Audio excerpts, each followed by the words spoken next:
ми хочемо зробити це рішенням Меджлісу кримськотатарського народу. Буде схвалений статут громадської ради.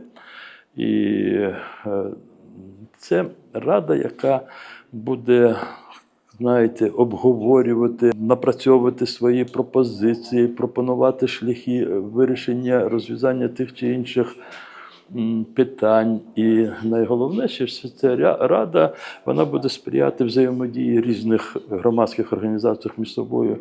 Розумієте, координація і взаємодія – це найголовні такі умови для того, щоб та діяльність, якою займаються громадські організації, була ефективною. Бо у нас дуже немало людей, організацій, які займаються дуже важливими такими ділянками. Тому от 13 вересня у нас буде нарада. Я знаю, що сьогодні, от ми вчора десь близько вечора дали оголошення щодо реєстрації на цю нараду. От я сьогодні вже, коли сюди збирався, десь 35-36 вже людей, які зареєструвалися на цю нараду.